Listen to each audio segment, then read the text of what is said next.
1964. u članku naslovljenom Paranoidni stil u američkoj politici Richard Hofstadter zapisao je: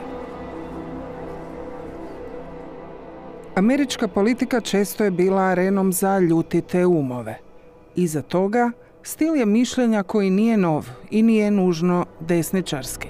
Nazivam ga paranoidnim stilom jer ni jedna druga riječ adekvatno ne evocira taj osjećaj uzavrelog pretjerivanja, sumnje i zavjereničkih fantazija koje imam na pameti kada rabim taj termin.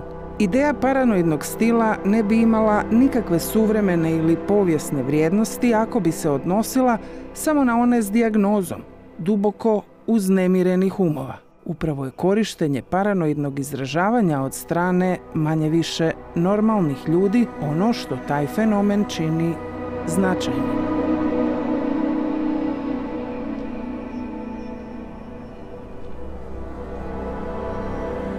Puno toga promijenilo se od Hofstadterovog teksta. Svijet u kojem živimo mijenja percepcije identiteta, moći, mijenja neprijatelje, kontrolu, sigurnost. No vrijeme u kojem živimo pokazuje nam i kako u informacijskom okolišu koji je istovremeno globaliziran, a potpuno atomiziran, sve to može stvoriti paralelne svijetove i istine, balone u kojima dolazi do ozbiljnih lomova.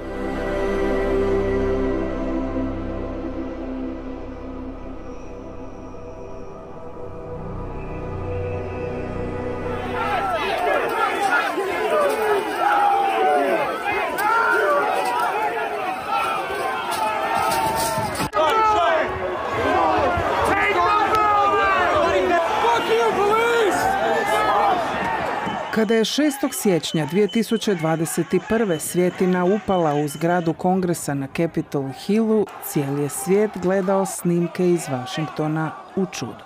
Multiple capital entries! Multiple capital entries!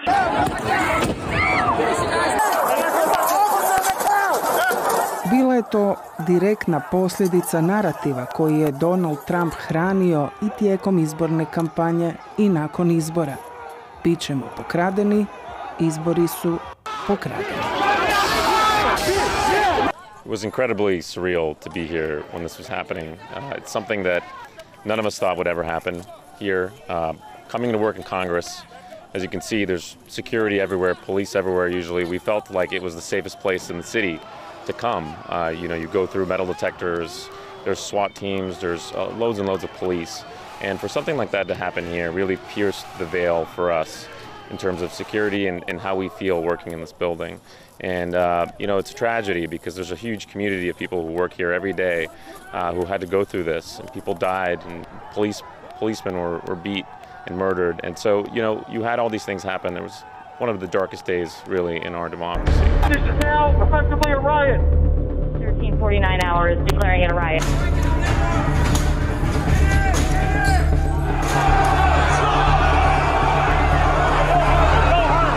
Jedan od ključnih glasova s mjesta događaja koji je iz sekunde u sekundu svijetu prenosio ono što se događa u zgradi Kongresa bio je Igor Bobić, novinar HuffPosta.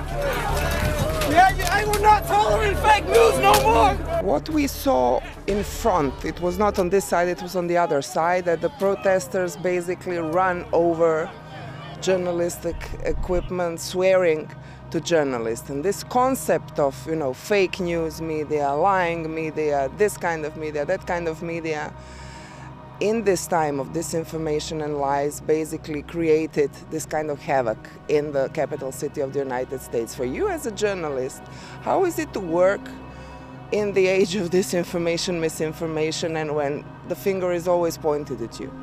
It's really disheartening.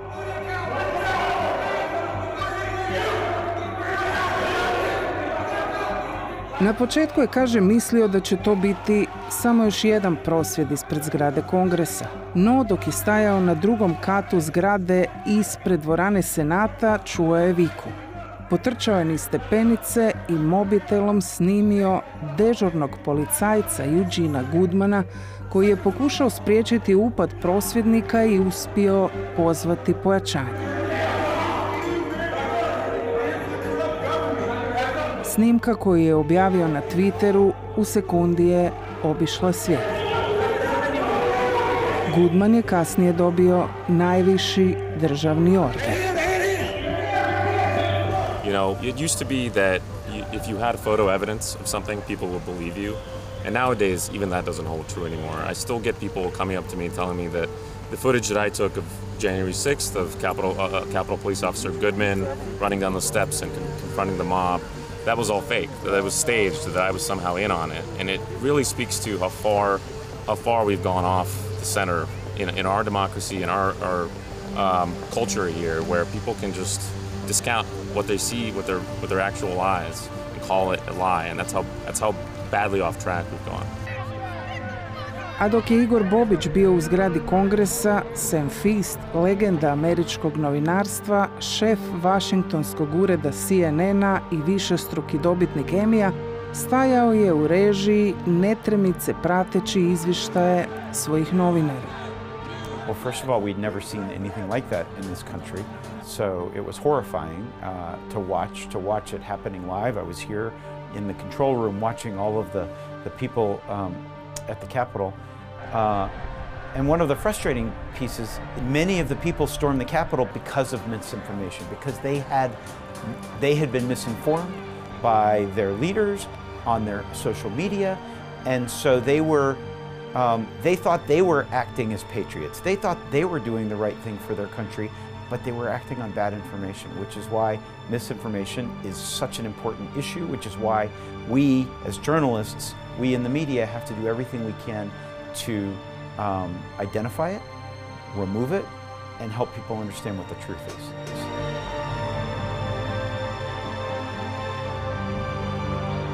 The difference now, and I think between prior elections, is that you have a big swath of one half of the political establishment here supporting that effort. You have Donald Trump, who's now running for president again. You have his allies in Congress firmly on board with some of these things, calling into question events that happened, glorifying January 6th. You know, I was at a Trump rally in South Carolina a couple days ago where they celebrate January 6th, and they call for the release of people who stormed the Capitol who are convicted now. So you have this whole nostalgia effort to absolve him and the people who contributed of blame. And I think that's something that's yet to be resolved here, and this coming election is going to be really critical. And I worry about, you know, are we going to see another January 6th here again? Many Americans, and this is not just unique to the United States, now live in what I call an echo chamber, where they hear and see news that reflects their own views. So Republicans hear and see ideas from the right, and here in the United States, Democrats hear and see ideas from the left, and they're frequently not exposed to perspectives from the other side. And that's terrible in a democracy, because you need to hear, you have to have a conversation between the two sides. You need to hear both sides. That's what's really important here at CNN, is that we have Democrats on television and we have Republicans on television, and they have conversations. But many Americans and many people outside the United States are only hearing their own views reflected back, and it gives them a false sense of what the other side is. It also leads to demonizing the other side, because they only hear extreme information about the other side. So I think that's a very large problem. And second, this deep fake notion, this idea of fake video and fake audio that will go around the world on social media and may even make it from social media onto a news program that's not careful. That could be disastrous if people believe that here in this country, that if there's a video of Donald Trump saying something that he didn't say, or Joe Biden saying something that he didn't say, that's a big problem. So we have to be on guard for that. Picture this, I'm a bag of dicks, put me to your lips, I am sick, I will punch a baby bear in his shit. Now if I don't get elected, it's going to be a bloodbath for the whole, that's going to be the least of it. It's going to be a bloodbath for the country. That'll be the least of it.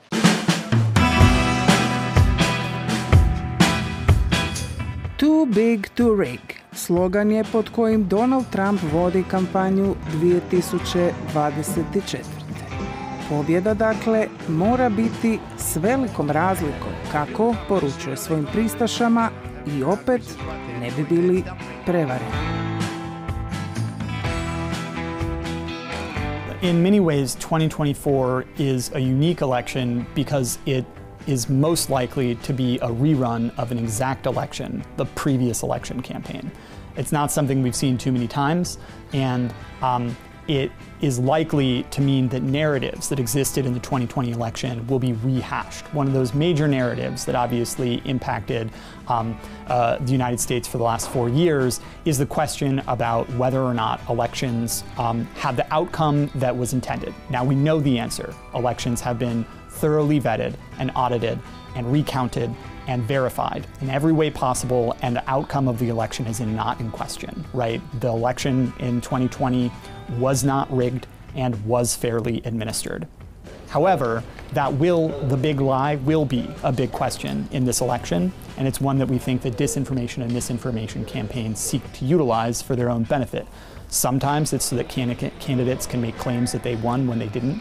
Sometimes it is to benefit other members of their political party, and sometimes it's simply to sow chaos. And it's hard to know what the intention is when those sorts of campaigns emerge, but we do know that they stand a chance of really harming voter confidence and people's willingness to engage in elections in general, unless we take action to bolster confidence in the integrity of elections.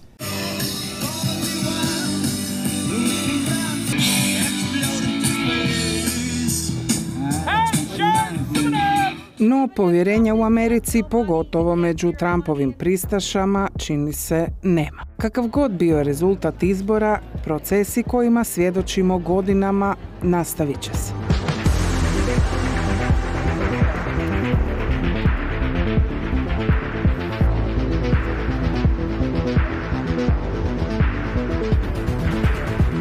I think a lot could happen, and when you see in polls, a lot of people are saying that they don't trust the mainstream media to get their information, so we're actually moving towards even more of an echo chamber phenomenon where through social media, because of the algorithms, people are encouraged to follow other people who provide the same type of information or disinformation than they're already following, and they're surrounded virtually by people who think like them, and so you kind of get encouraged also in a very either positive or negative dynamic. I would say generally it's negative, and you see a real polarization of elites in this country, maybe more polarized than the population itself, to be honest, but a real polarization of elites going mainly through social media, and you see this with Donald Trump. He's actually effectively left most of the social media platforms and or was asked to leave them, but he created his own and is using that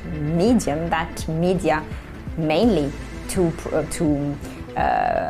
further his message. He's talking to his community, to his virtual community, through his own social media channel. I think there's a real risk there because others could also be encouraged to move in that same direction. He's refusing to go on TV channels which he disagrees with.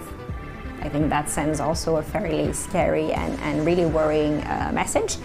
He's not the first and he'll probably not be the last, but it's different when it's supposed to be the leader of the free world, the country that, you know, epitomizes really freedom of speech. When you think that the American president is, well, or former American president is doing that and possibly the future American president, I think it sends a fairly terrifying message. And it might only get worse as we move towards the actual date of the election in November.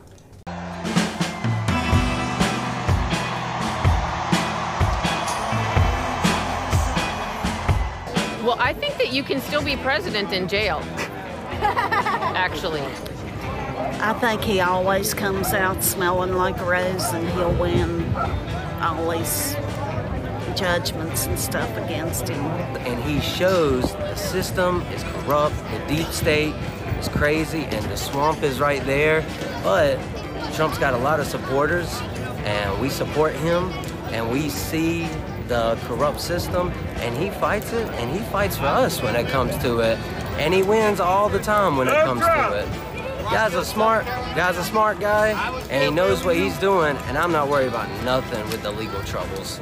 Why is it though we're now years later and there's still people who believe the lies of the election was stolen? I think there are two explanations. One explanation is not enough people have seen the truth because local media in this country has been hollowed out. We just don't have local news in a way that we did. And ideological media has come into its place. Fox News, for example, most prominently, but not only Fox News. There are other ideological news outlets in this country. So people haven't seen it. And that's, to us, that might be like, what do you mean they haven't seen the truth? But they haven't. The second reason is because people ultimately are not really interested in the sort of specific, truthful details about January 6th. They're interested in the broader idea of this country being stolen or of Trump being wronged in some way. And again, the details don't matter so much to them as the broader idea. And that broader idea, they still find very attractive. And that broader idea is what? I think two things. I think part of it is that Trump is the vanguard with which they can defend their idea of America, through which they can defend their idea of America against an increasingly diverse country, against liberal values that they don't agree with. That's a big part of it. He also represents, he's a vessel for anger. He allows people, he gives people an opportunity to be angry, to be frustrated, to be mad. And I'll also say he's an entertainer. And we forget this as people who take politics seriously. It's easy to forget that Trump, if nothing else, is just really good at getting people to find things interesting, entertaining. People find him funny in ways that, again, you or I probably don't really understand or relate to, but he's chiefly an entertainer. He's really good at it, and people don't want to change the channel. They want him to stay on. No kamo su nas takvo doba i takav stav doveli, pitam Richarda Fontaina, dugogodišnjeg savjetnika za vanjsku politiku Johna McCaina, predsjedničkog kandidata republikanca koji danas vodi Centar za novu američku sigurnost. Part of it is this believe who you choose to believe business, right? So a majority of Republicans believe that Trump, not Biden, won the 2020 election. And Trump has said things like he won in a landslide, which is not true, and he did not, and Biden won. But if you believe that Trump won, then of course you're going to be outraged by what you believe to be an illegitimate president who's not fairly in the White House. That's not true, but that has real consequences for the ability to get things done within a political system. You have to see the legitimacy of people on the other side. And I think Trump, I mean, part of this is a social phenomenon, part is a technological phenomenon, but Trump has really kind of amplified a lot of this. And so this sort of, crumbling, don't trust these people or these people, you can only trust what I say, has led people to believe what he says and other people to believe the opposite just because he said it. And that is, frankly, again, that's dangerous. You need two things for a functioning democracy. You need trust in each other and in institutions, some basic level of trust, and you need a shared picture of reality, and both of those things have been eroded.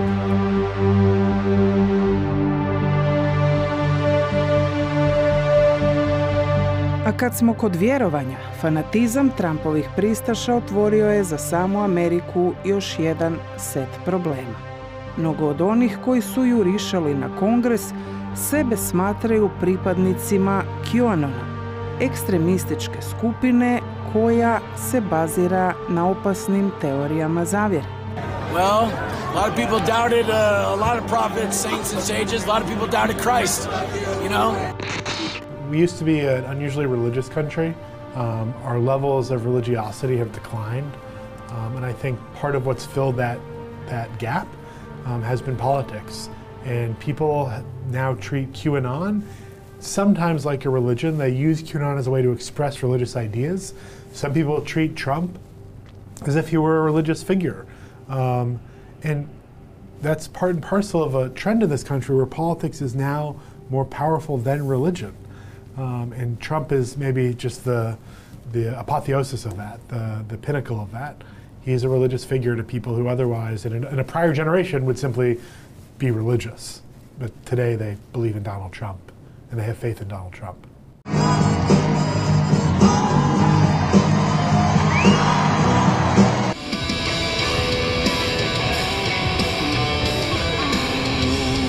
Nedjeljom je ispred Bijele kuće velika gužva. Turisti iz cijele Amerike i svijeta ondje dolaze i slikaju se. Mnogo je i onih koji tu pozornicu koriste kako bi prenijeli svoje poruke.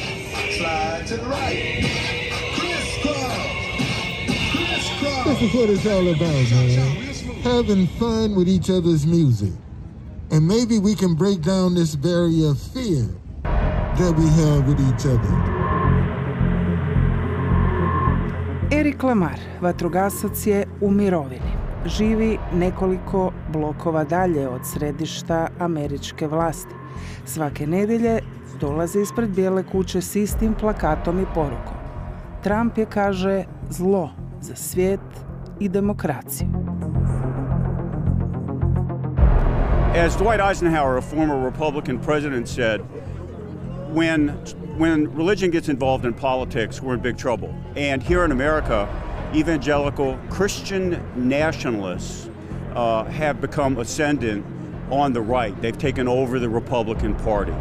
And whatever else they may say, they are steeped in hate and division. And so what we're contending with is they have found a leader who they actually call the second coming of Jesus Christ, and they support and believe in him to the point that they're willing to sacrifice democracy.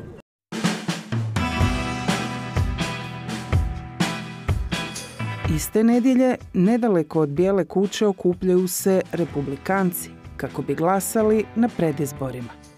Tjedan je uzbudljiv.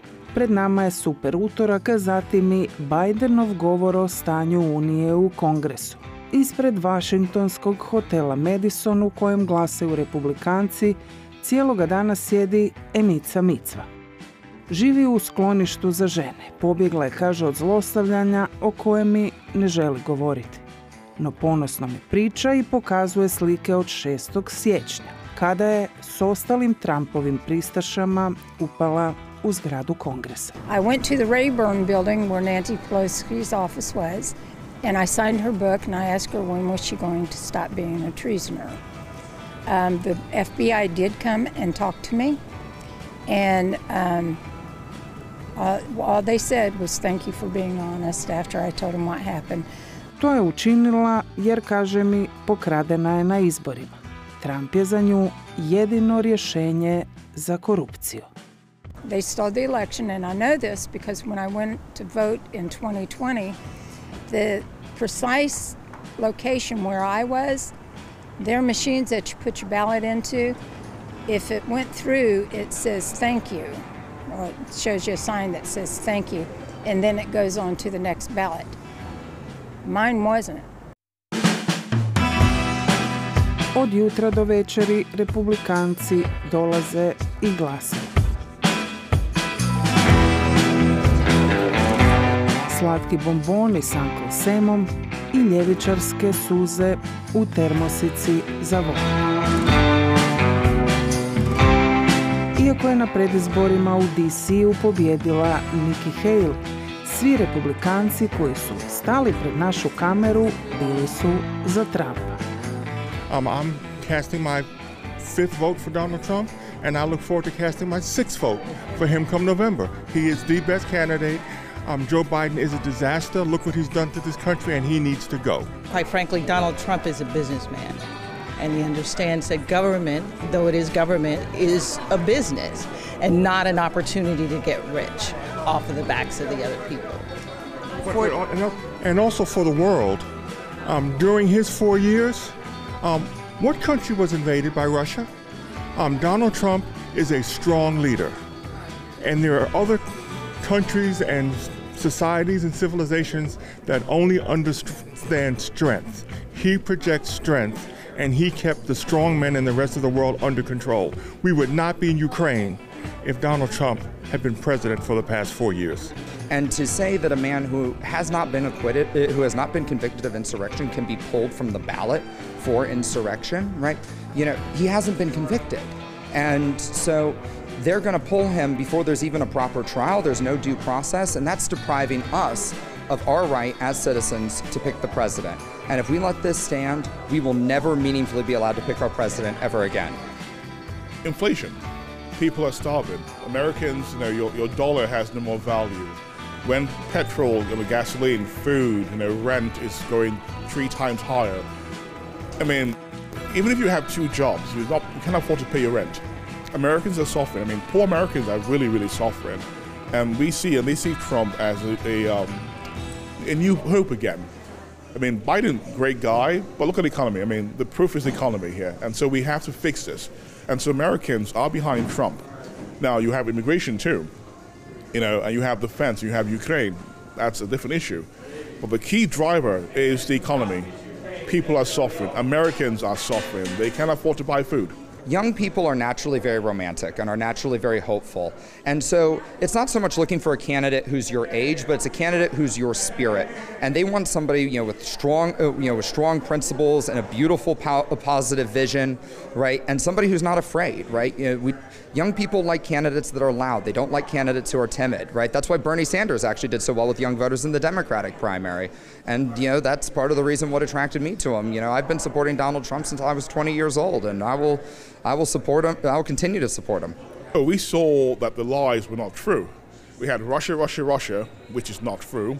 We had, he's insane, he'll destroy America, which is not true. So everything they said he would do, that was bad, never came to pass.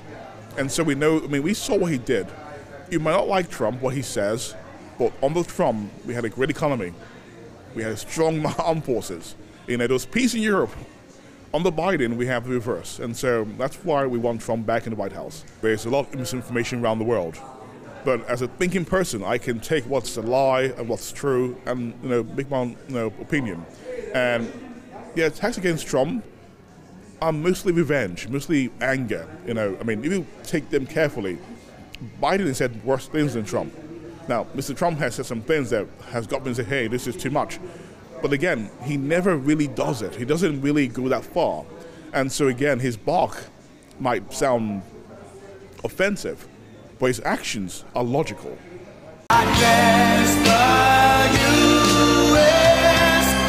Malo manje logična poruka je koju Trump šalje sa svakog svog predizbornog skupa ove godine. Biden's conduct on our border is by any definition a conspiracy to overthrow the United States of America. He talks about democracy. He is a danger to democracy. He is. Number one, he goes after his political opponent, which nobody's ever done in this country. They do it in third world countries very well. They do it. But they're not going to succeed with us. They're not going to succeed. It's making us stronger. It's making us stronger. Biden and his accomplices want to collapse the American system, nullify the will of the actual American voters, and establish a new base of power that gives them control for generations.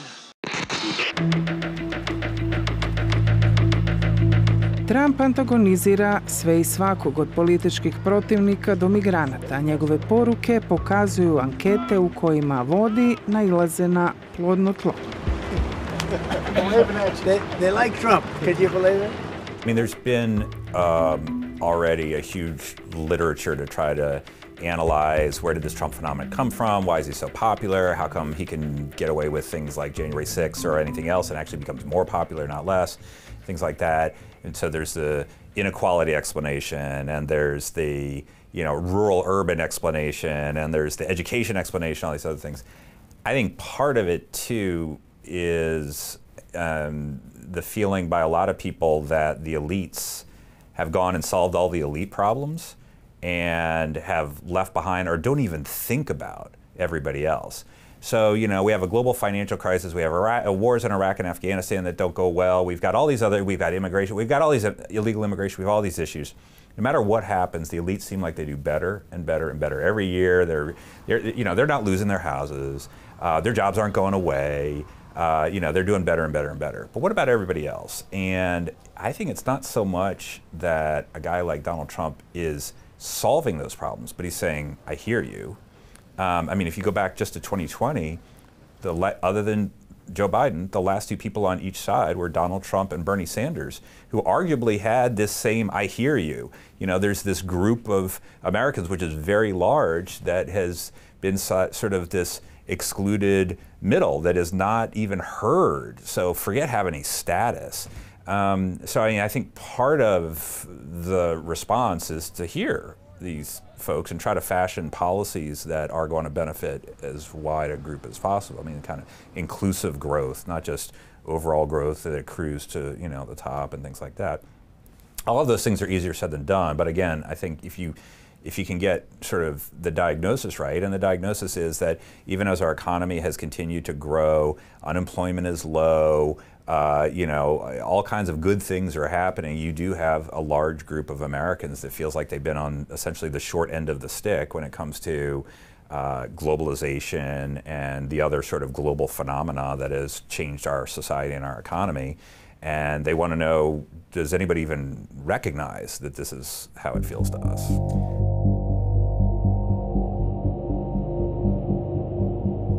Graham Brooke, direktor digitalnog forenzičkog laboratorija Atlantic Councila, smatra kako živimo u vremenu velikih strukturnih promjena gdje u digitalnom svijetu moramo mijenjati i paradigmu i termine kako bi sačuvali informacijski integritet. And the answer for me is not a technological change. It's not an existential threat coming from some other country. It's the fact that we don't all have a common belief that this system of democracy is working for us.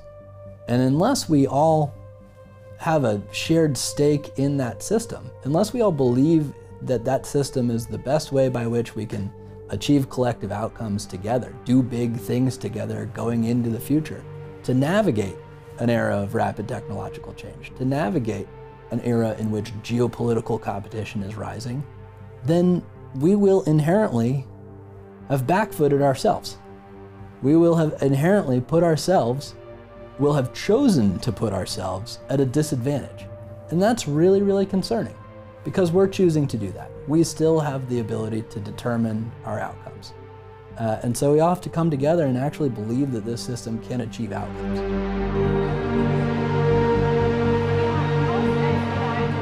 Amerika je rodno mjesto Big Techa, jednog od najbogatijih sektora u svijetu, koji u zemlji slobodnih i domu hrabrih još nije reguliran.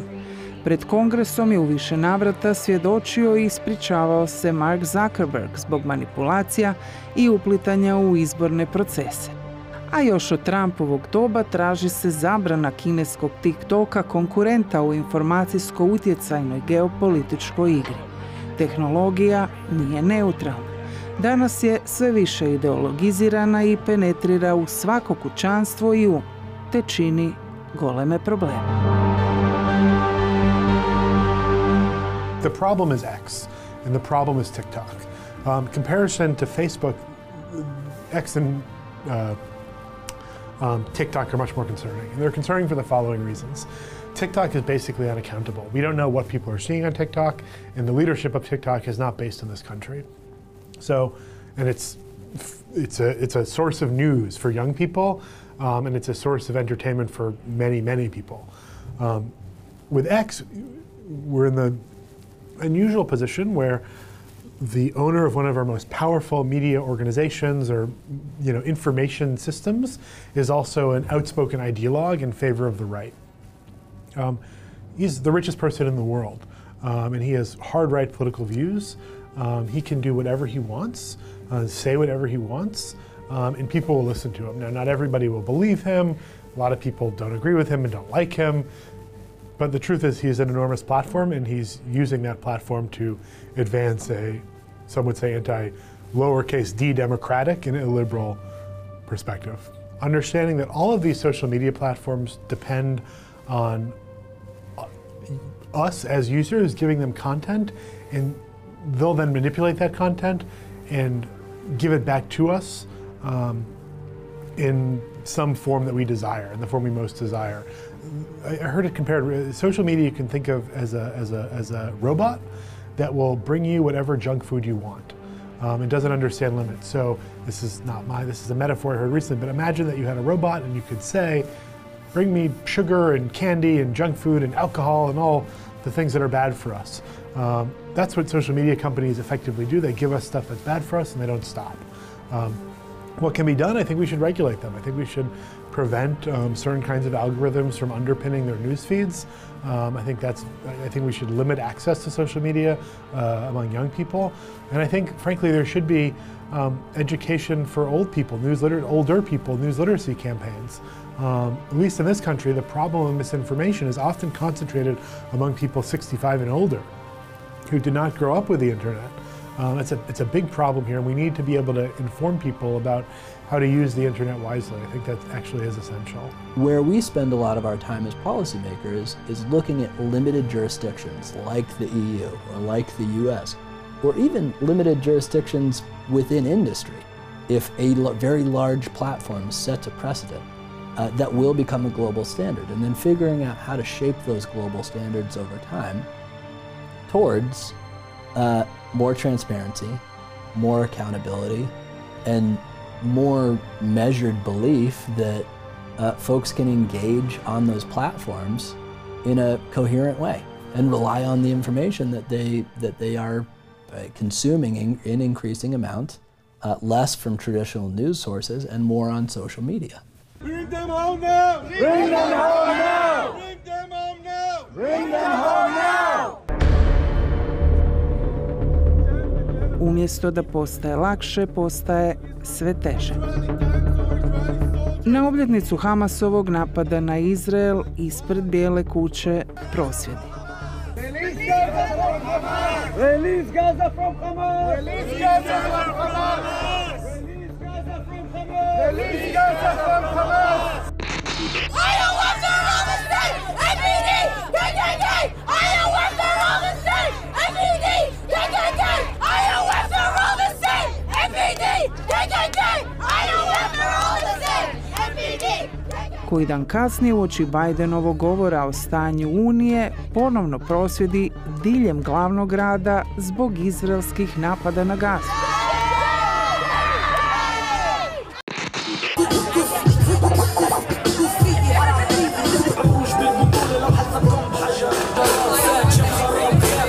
Svo nezadovoljstvo, bilo ono u globalnim ili domaćim temama, slijeva se i u online prostor. Strano uplitanje u izborne procese nešto je što već treći izborni ciklus brine Ameriku. One is there has been a trend that has been made popular by Russia and a little bit by China, which is to seek to create polarizing content simply for the sake of creating polarizing content because an angry electorate produces unpredictable outcomes in an election. Now, the content itself, I think, is less important, right? Sometimes that content is around things like major issues around, for instance, what you said, immigration or race relations or anything like that. But I think for the most part, those campaigns seek long-term gains from discrediting the United States through looking like it's in disarray. And that's a very common foreign interference tactic, is to kind of undermine a country by making it look messy.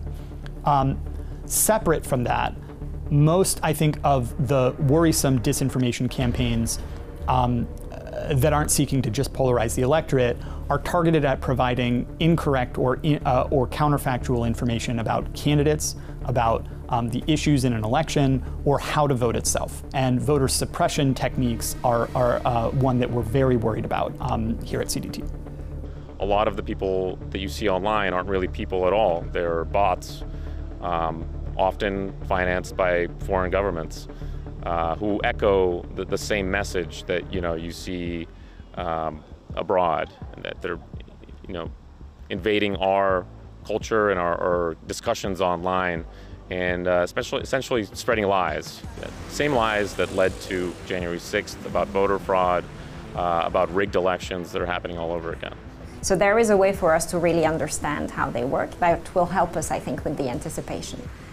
But the fact of the matter is they can do a lot of damage because they are very targeted. They really look at the moments where we have elections. They do as much as they can to foster far-right, far-left populists and narratives.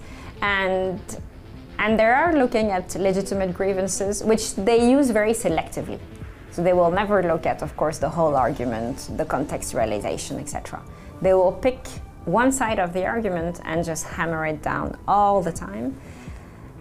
And I think they'll do it in a way that is very effective and that we don't always have an answer to, because it is true that sometimes we are hypocritical and sometimes we have a double standard and we are not always fully coherent with our own policies.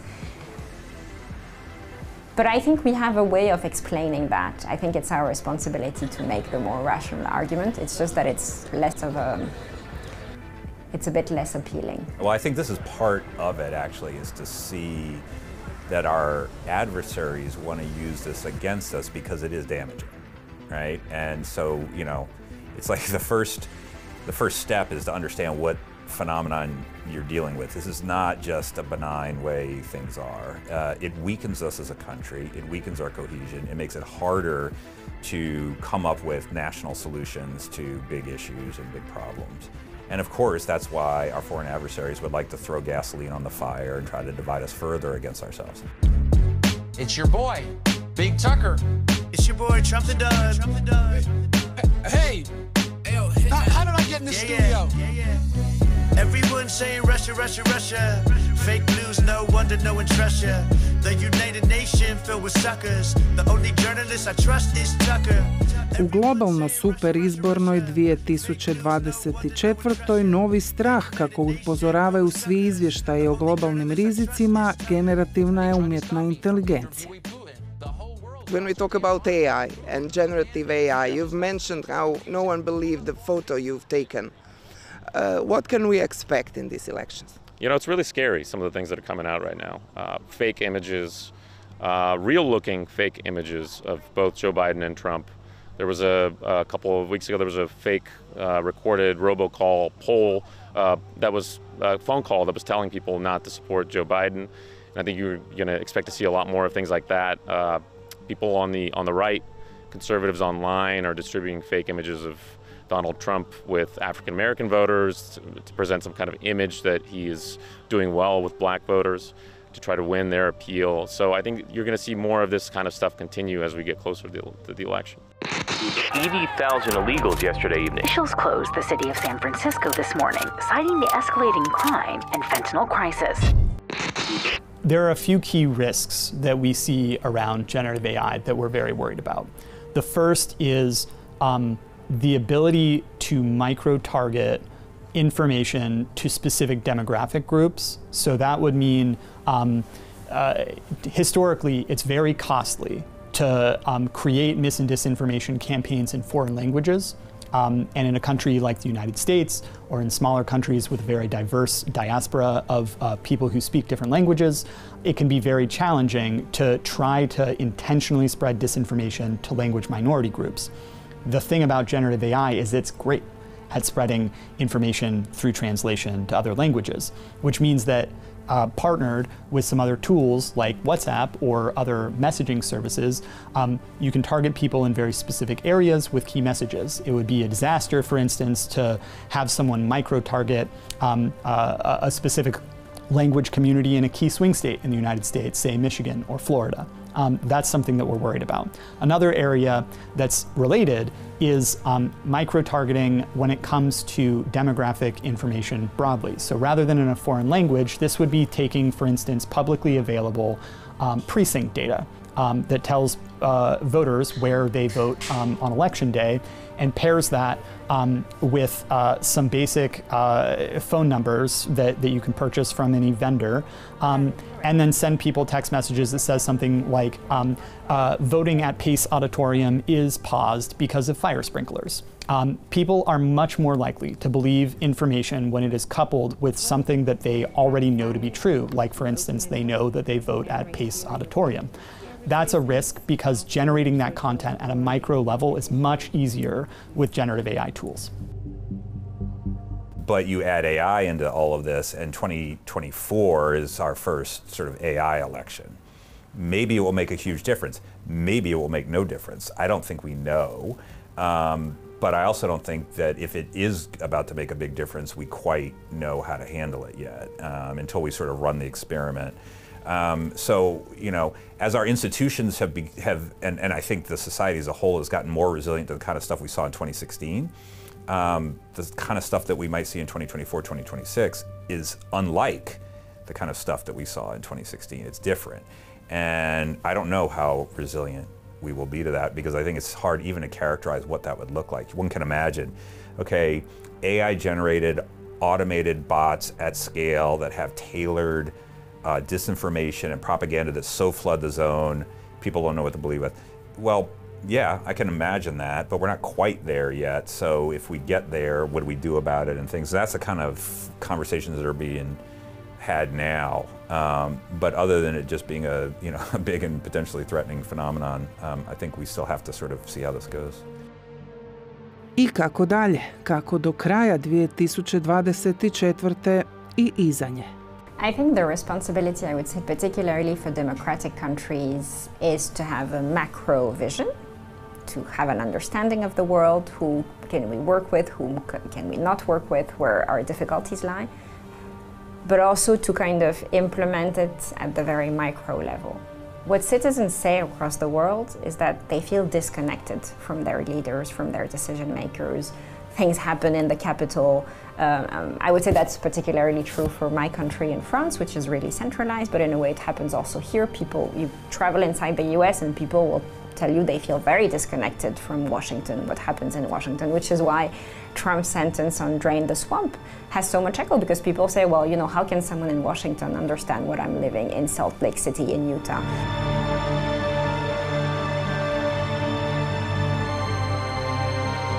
In some ways we're better off. In some ways we're better off. People are more aware of misinformation and disinformation. People are slightly better at discerning truth from fiction. But in another profound way, I think we're worse off. I think in 2016, political leadership in this country in particular, and perhaps in Europe, though I'm not an expert, but certainly in this country, political leadership on both sides there were some real commitments to truth and to fundamental liberal values. I don't think that's the case anymore. I think liberalism, right, liberal democratic values are really only embraced in this country by one side and the leaders of one side, and that's unprecedented. We've got to have a more proactive vision for technology and its role in free and open societies. We've got to be proactively for something in that space as opposed to just against various threats or just scared of various changes. And democracies have to update themselves.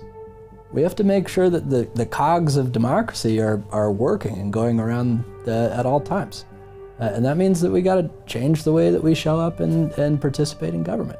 It means that our elected officials have to change the way they show up and do politics. The other stakeholders include folks like media, folks like civil society actors, and we've all got a role to play in building back trust in this at a global level, rules-based order, at a national level, national multipolar democracies that are inclusive as opposed to exclusive of people, and at an individual level, just being good citizens in communities in which we have a lot of agency to get up and choose what we're going to do in the morning.